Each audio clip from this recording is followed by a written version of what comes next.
off te kam ya microphone thom ban nei lo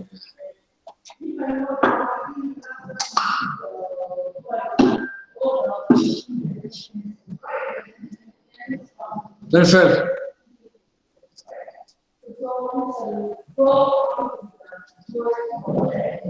ek wings vel so van mel to ve oh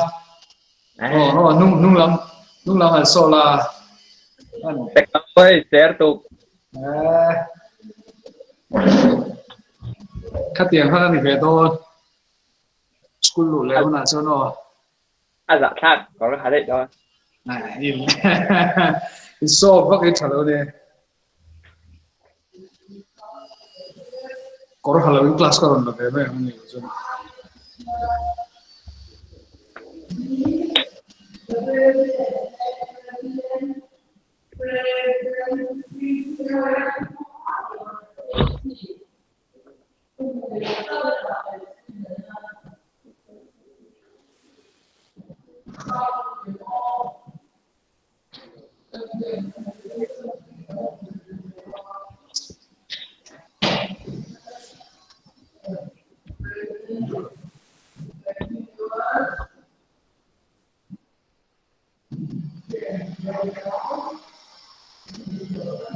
thật đi chửi to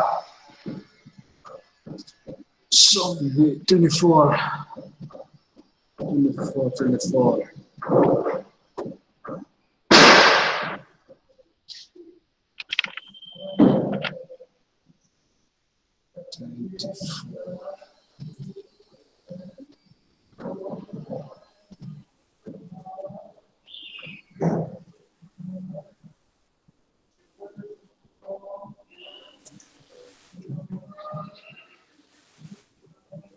Sorry, ang khởi đồn. với nào mua team two max team two max anh đi cần nói chuyện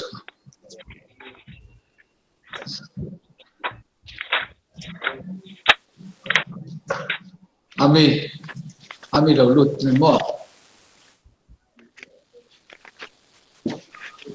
Ami lâu trong tệ email lâu tiền tệ nghe email lâu tiền tệ mà email lâu tiền tệ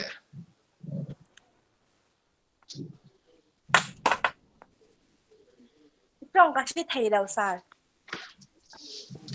chừng là thằng lâu mua em mất rồi à email lâu tiền rồi cần mua về đủ chưa đủ lâu à sống đồng ý we're always smiling here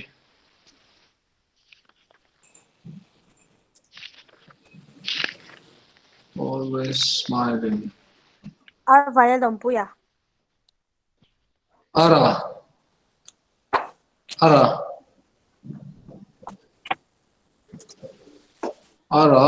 trong sự thiện chúng tôi mắc phone là sân quá microphone này đâu mà là team pha trong sự thiện chúng ta đấy mình phải in game tụ không run tin bùi à mà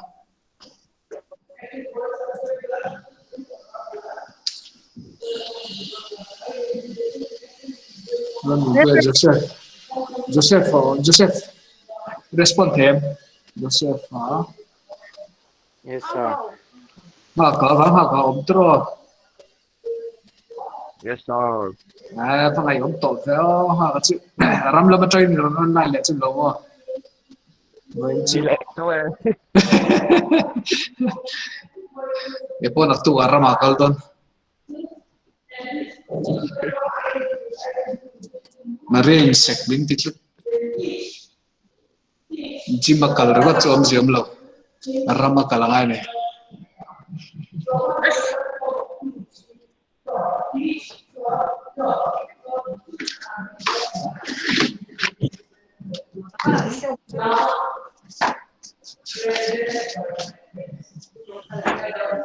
seven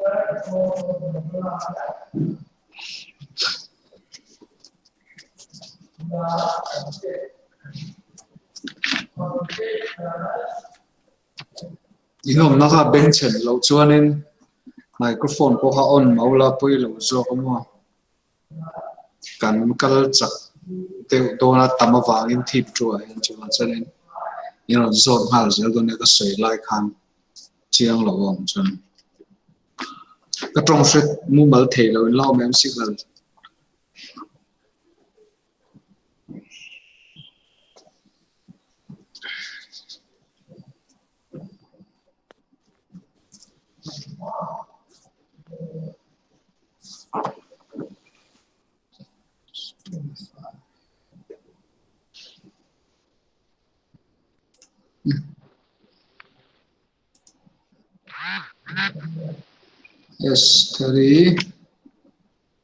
Esther.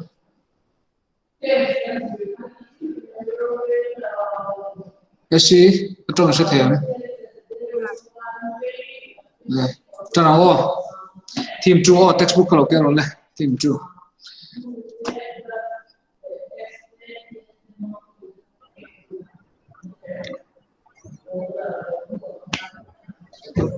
Puyi. Yes, sir. Mere lâu thì làm thế.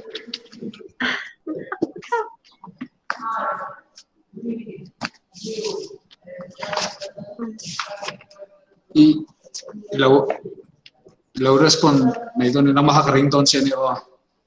Cần underline nó biết mình xem như sẽ là cái tham đan anh bảo vệ xem anh này chụp xem. Tụi em mà tan lâu buồn hậu tụi nó nằm trên bờ thang. Ni ta cho nên lý khá lâu lòng chuyện này lý phải đi làm tụ bốc xí lâu.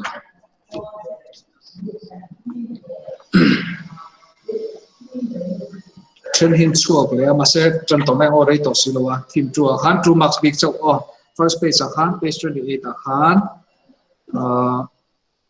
first paragraph 1, 2, 3, 4, 5, 6, 7, 8, 9, 10, 11th line à han 11th line, first para 11th line. New modes of disposal of the dead. New modes of disposal of the dead, including the making of elaborate stone structure known as megaliths, emerged in Central and South India from the first millennium BCE. Megaliths, Khan Siam Dan style Tharalo Chuaka to Central and South India during first millennium BCE BCE kum Zabisa Khatna Tinan Maya more BCE 1000 in cars like Hanin Mishing Pum Dan style Tharalo Chuaka to elaborate stone structure more Lumanga Khan Kervak Vokta Khan Ching Tinan to style Tharalo Chuaka to megaliths Kantikane. So on next page, page 39, 2.1, the 16 Mahajanapadas. The 6th century BCE is often regarded as a major turning point in early Indian history. It is an era associated with early states, cities, the growing use of iron, the development of coinage, etc. It also witnessed the growth of diverse systems of thought, including Buddhism and Jainism. At hui deu lek o point pathuma ni ta kan underline kha eng wangin nge a question the first sentence ka question ani ngala why is tin belanga why is a more why is the 6th century BC is regarded as a major turning point in early Indian history. In Wangin 6th century BCE ka Indian history till in thak danglam na sathun layanti. Achan chu answer number 1 at 1 point low siya kulambo answer ka It is an error ti tang khan answer nita. Number 1, it is an era associated with early stage cities, the growing use of iron, development of coinage. Number 1,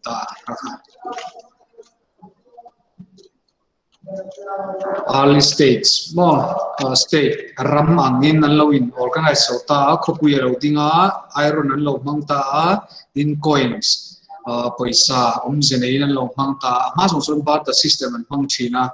Tilin khen ko mot khatuna chuan poisa umjene in coins lo ni ta mo copper coins te gold coins te lo chok ta ka point number 1 ani point number 2 chuan it also witnessed the growth of diverse system of thought including Buddhism and Jainism ta rin dan thar sa ku thar India mar chok ta ne ma chuan in Hinduism le tribal religion mot khan me ya tuna chuan Hinduism atang khan Buddhism le Jainism lo chuak poka sa khorin dan thar system of thought ti khachu ngai tua dan thar rin na thar ti nan me lo chuak ta chu Buddhism la Jainism ta ka theme for han chiang so gen le je to na chun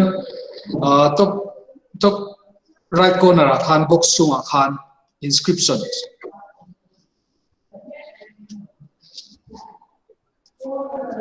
Lisai churon lut lai xiao so na nga le ton mange top lama inscription ka abulatan han starting from the first line. Inscriptions are writings engraved on hard surface such as stone, metal or pottery. They usually record the achievements, activities or ideas of those who commission them and include the exploits of kings or donation made by women and men to religious institutions. Tikhen khan ka inscription. One mark in the low chok table. One mark also on the first sentence khan. Inscriptions are writings engraved on hard surface such as stone, metal or pottery. Tikha inscription. One mark to me. One mark also concern. Mania karmasa haning kolasi bazu kalne che huana hang kala an huana han thi tuluang lian pui ba helo ma inscription ka zuk sia ma ten chen te mor zum han tin engraving ka zuk sia ka ming ka zuk sia ka are har ve viewang ka den chi khai inscription chun me tuna han in banga ta ke rule inscription chun me nakina thousands of years earlier to who are born land to see ka inscription chun ta chuan noya khan box ni lawan noya khan janapada ti umlea bottom right corner khan janapada means the land where a jana or yana poti thaya janapada or jana. Janapada means a land where a jana, people, clan or tribe set its foot or settles. It is a word used in both Prakrit and Sanskrit. Mishing che namun, lawan me namun, kuan din namun. Janapada chumule. Next page 30 khan, oligarchy. Oligarchy. Bottom left corner khan on where khan achir lai chok. Oligarchy refers to a form of government where power is exercised by a group of men. The Roman Republic, next line khan, was an oligarchy in spite of its name. The Roman Republic, next line, last word, was an oligarchy in spite of its name. Ni kumain zir to khati lai ram soi kha kami kha intel longan mi. Next sahena zia ai do na. Njek le mai ne su.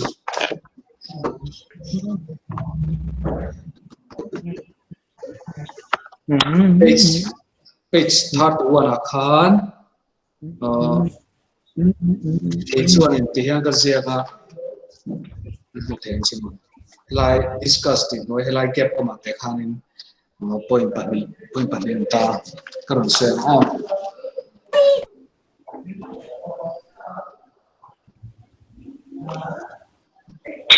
lâu xóm lâu là ar xóm ri no được được han a topic to true reason for the rise of Magadha. True reason for the rise of Magadha. True reason for the rise of RISC.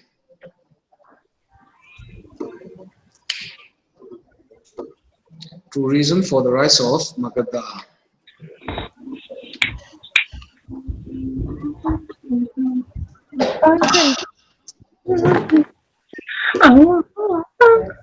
Magadha has spelling in Shetro. MAGADH. True reason for the rise of Magadha. Number 1. Agriculture was productive.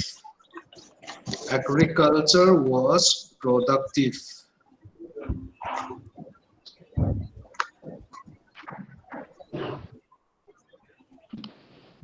Agriculture was productive in Magadha region.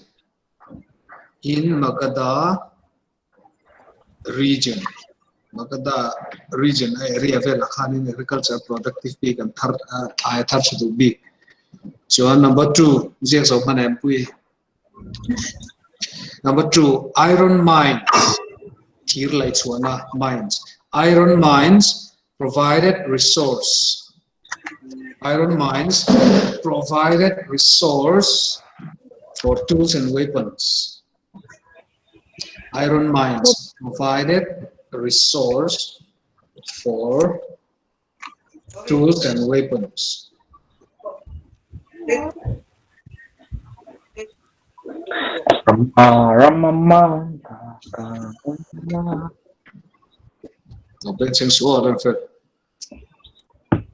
Number 2.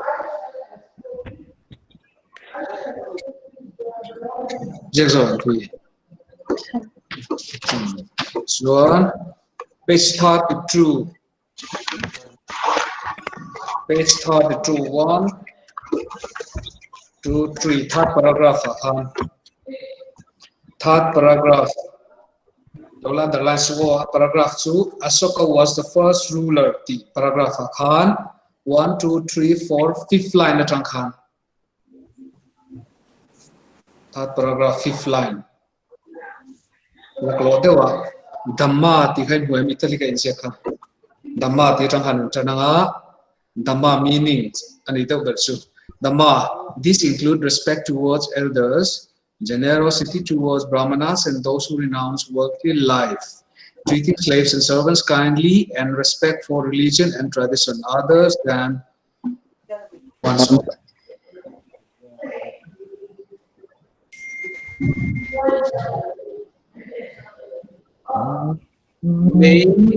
Main teachings of Asoka Dhamma Ponithaya, main essence, ESS and ESS, ENSE Ponithaya, more essence of Dhamma. Main teachings of Asoka Dhamma and more main essence of Asoka Dhamma. Atuken lang pui ho kaya Asoka Dhamma tika. So, 3.2 administering the empire. First 3 lines. There were 5 major political centers in the empire: the capital Pataliputra and the provincial centers of Taxila, Ujjaini, Tosali, and Suvarnagiri. 5 major political centers of the empire. Mauryan Empire. Mauryan Empire neto underline like kita 3.1 kana topic kayo line share mita finding out about the Mauryas Tikhanta. So on next one, page number 35.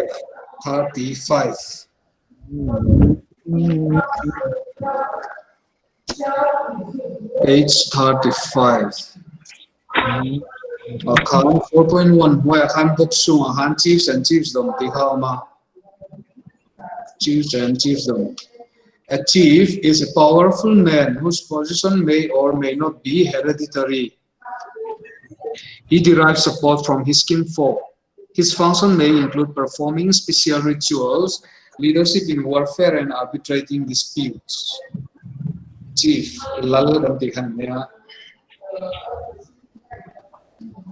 Athena chuan may or may not be hereditary. Athena chuan in tha chon lal tenoma Athena chuan in lal kana thi don am dang du so ro ta yan ya. Den chi khan. Chuan next to page 36 khan 1 2 3 third paragraph, page 36 third paragraph, third line, third line.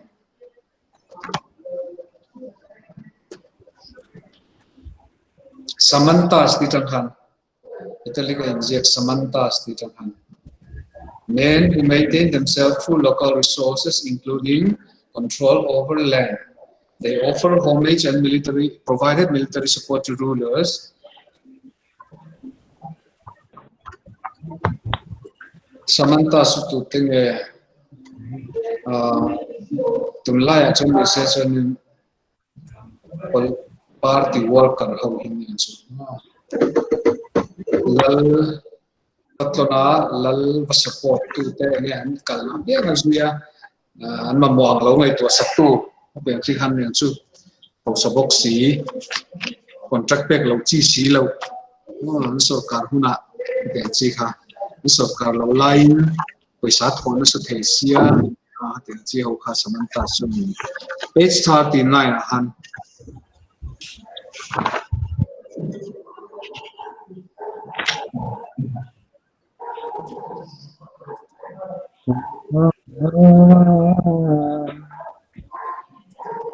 phải lấy lồng soi mình dựa mẹ COVID-19 ở phía cái sát này là khan box sung về khan the first one was top right corner the Manusmriti. The Manusmriti is one of the best known legal texts more Danbu. Manusmriti is on Danbu of early India written in Sanskrit compiled between as you like to circa 2nd century BC and circa 2nd century CE. Manusmriti, two best known legal texts of early India written in Sanskrit. It was compiled between circa 2nd century BCE to 2nd century CE or something. Chuan Anmoya Khan bottom Khan box sunga kak le kabua chuan blue in Nigeria Gahapati. A Gahapati was the owner, master or head of a household who exercised control over the women, children, slaves, and workers who shared a common residence. He was also the owner of the resources, land, animals, and other things that belonged to the household. Gahapati chu apa in the Chinghani me anei tu pa anei tu be van do thak pa in ipa enu thu zo kan ichon le thu san ne ni lem la chon in ani suwa thu be nei tu anei so page 41 there's a trap page 41 top right corner Anagrahara was land granted to a Brahmana who was usually exempted from paying land revenue and other dues to the king and was often given the right to collect these dues from the local people. Brahmin ne rahan lalin Ramapetri na Ramsav de Opea chun Brahmin Khanin lo nei tu ten he rahan kharam kha ane chotir velea to transwarin dues ti kha chu tax ani meya mo ram nei hom nei man kha ni chu ko he kum nei nei hom kan tian chi ni kum kan soi to ha tian chi kha some Brahman khan khon vele chong thin ne page 45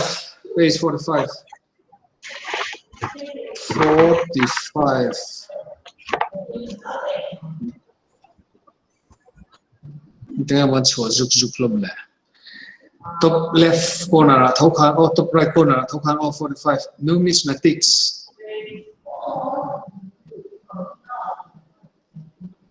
Numismatics is the study of coins. Including visual elements such as script and image, metallurgical analysis, and the context in which they have been found. And the context in which they have been found. Coins something you not made numismatics to more. To the coins here, the young and trying to see me, the good line me here. The coins sit on kind till switch or none more.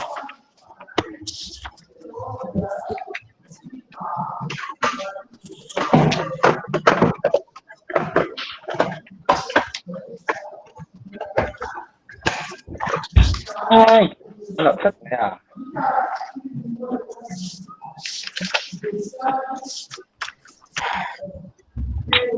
Pakhat kan kalsan dek veya page 38 ahan kêu lên đó là 38.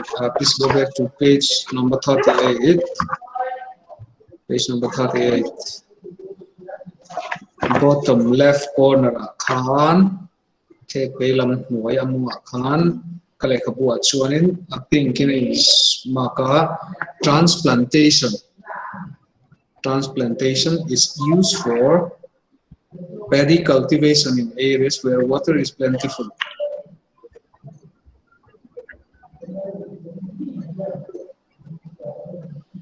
Here, seeds are first broadcast.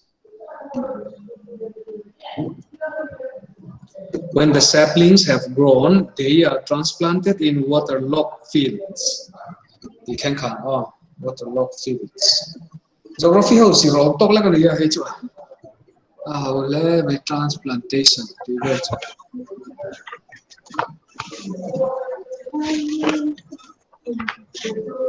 Terophylla.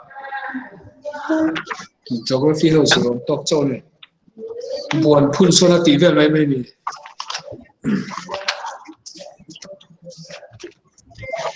Tụi lai chú liền hình chinh bốc xe geography zir lai hòn trong cái về lai tất này có chắc là mà để ăn cháo xe là liền hình để ăn zir chia xe là Ôi, bớt ra.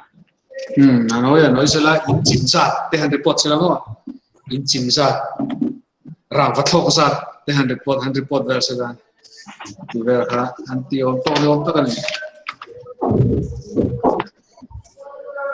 cái này số các anh lâu tí đâu trả lại khó còn tí về là hàng cao sẽ là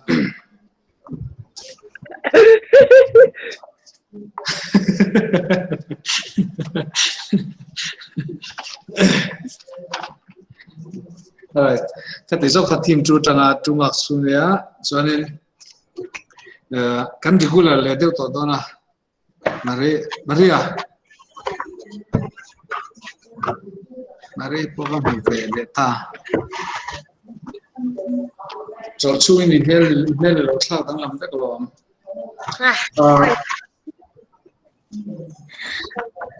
can regular le develop to ka ringa class mo chu ba chu han zana assignment ni lo check don ne o classroom ma khanin to na tu ma so je thak khan ni do me assignment ti dan tak kom lo kanan the line ho chang khan avai ni lo win anh đông của ta phải như là win kem số apoi mo ho in those the path to ngai chi ang ho ha then chi ho ha team 1 le true anh cộng don all one kha kan so to ha team 2 le true ha two marks assignment to a topic so karon ta nga chon answer textbook in underline kan zia kan so thiam mo li zai kha so thiam to ai la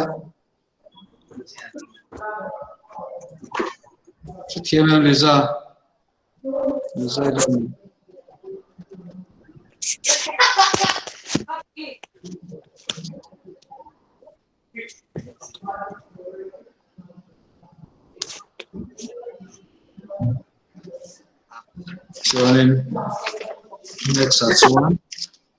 next class as one team 3 dar thumar school sara jo dar thumar che a top che ni ha in zo fel che 23 lo ma a online thang ho chu online ngai li ne online lo ho chu an tuar de